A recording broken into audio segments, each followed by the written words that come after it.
Aytingchi, uyimiz afzalmi, masjid afzalmi?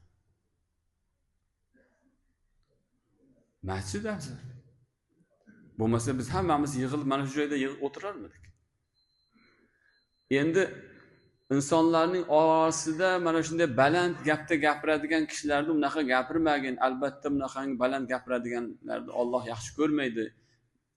Eng yomon ovoz eshakning ovozidir deb mana shunday bir chirkayotgan bir paytda bizlar masjidga kelib baland ovozda baqirishligimizning gunohining qanaqa ekanligini his qilyapmizmi? Biz nimani isbotlamoqchimiz? Masjidga kelib baqir-chaqir qiladiganlarga savolda. Hayotdan charchagan bo'lsangiz, siz charchagansiz. Qolganlar bu yerdan ruhiy oziqa, ma'no olishga kelyapti. Allohga ibodat qilish uchun kelyapti. Uyingizda gapingiz o'tmaydigan bo'lsa, sizniki o'tmayapti. Tarbiya bera olmagansiz, bolangiz olmaydi. Uyda rolni yo'qotgansiz, xotiningiz gapingizni olmaydi. Masjidga kelib o'zingizni qilig'ingizni qarishlamang bu yerga kelib. Xato qilgan bo'lsangiz, kim bilan xatolashgan bo'lsangiz, masjidning hovlisining tashqarisida bo'lish kerak bu gaplar. Allohning uyida emas. Ertaga boshimizga bir musibat, bir tashvish kelsa, keyin bir yerga kelib jamoatdan duo so'rab o'tirmang. Shuning uchun avvalo mo'min kishi ovozini o'zaro suhbatlarda ham past tutish kerak. Choyxonalarga borib qolsangiz, bir joylarda o'tirib qolsangiz, hatto janozalarda baland ovozlarni qarang.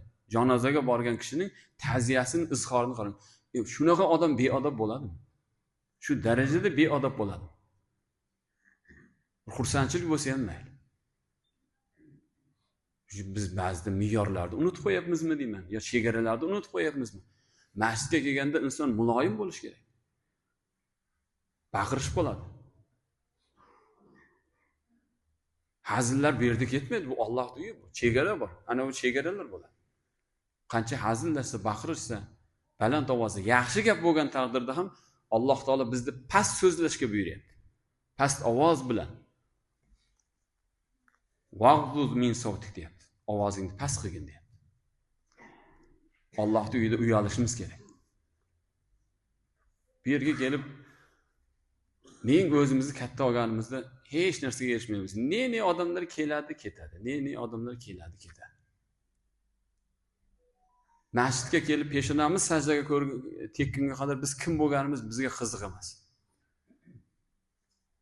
Katta ishda ishlaganmizmi, boshliq bo'lganmizmi, boy bo'lganmizmi, faqir bo'lganmizmi? Bu yerda hamma bir xil.